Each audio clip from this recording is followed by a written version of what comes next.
کہتے ہیں کہ بیٹا میری بیٹی یہ اسکول کے امتحان پاس کر، یہ کالج کا یونیورسٹی کا یہ فلاں فلاں کورس کر لے، تجھے جو چاہیے ہوگا میں دلاؤں گا۔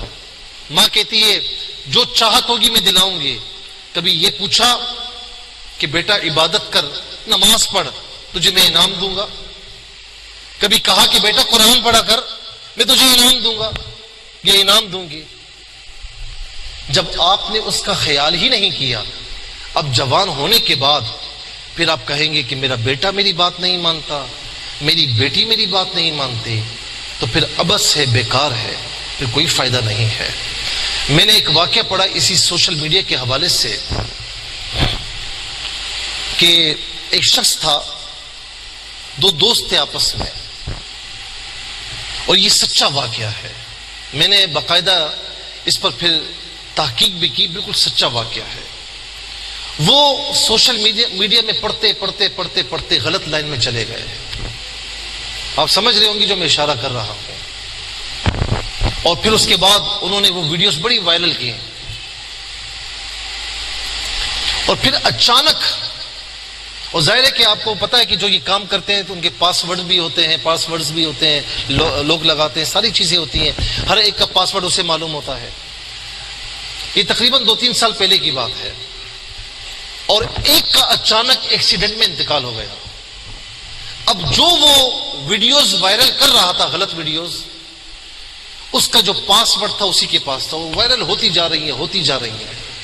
باقاعدہ دوسرے دوست نے کہا کہ مجھے وہ خواب میں آیا مرنے کے بعد، اور میں نے دیکھا کہ وہ عذاب میں مبتلا ہے، اور رو کر کہہ رہا ہے کہ خدا کے واسطے یہ ویڈیوز بند کی جائے۔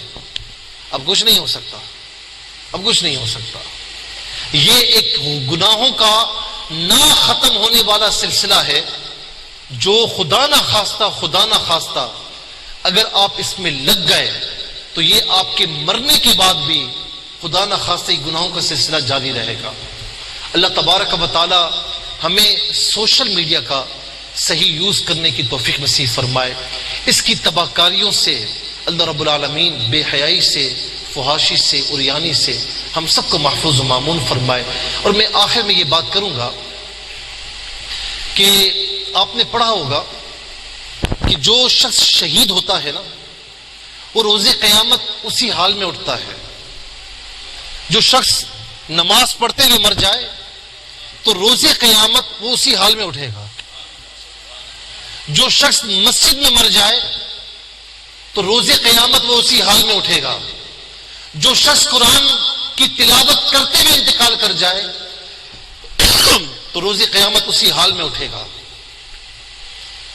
لیکن جو شخص یہ برے کام کرتے ہوئے خدا نہ خواستہ مر جائے تو ذرا امیجن کریں، تصور کریں کہ خدا نہ خواستہ آپ غلط ویڈیوز دیکھ رہے ہیں، ٹک ٹاکر بنے ہوئے ہیں، فحاشی کا ایک نہ رکنے والا سیلاب ہے جو آپ چلا رہے ہیں، یا کسی طریقے سے آپ شامل ہیں، کسی طریقے سے بھی آپ شامل ہیں، اور خدا نہ خواستہ اسی حال میں موت آ گئی، تو ذرا میں سوال کر رہا ہوں، آپ سے پوچھ رہا ہوں، اب تصور کریں کہ روز قیامت کس حال میں اٹھیں گے؟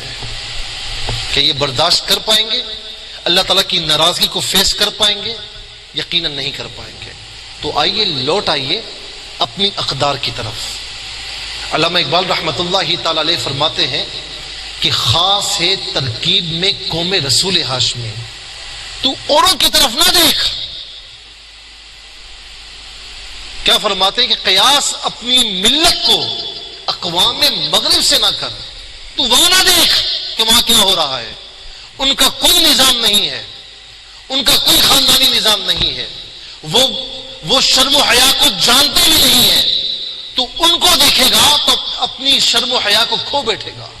تو فرمایا کہ قیاس اپنی ملت کو اقوام مغرب سے نہ کر، کیوں کہ خاص ہے ترکیب میں قوم رسول ہاشمی، کہ تو مصطفیٰ صلی اللہ تعالی علیہ وسلم کی امت میں ہے، تو ان کا نام لینا ہے، تیری اپنی تہذیبی اقدار ہے، تیری اپنی اخلاقی اقدار ہے، تو ان کو اپنا، تو شرم و حیا کا لبادہ اوڑھ لے۔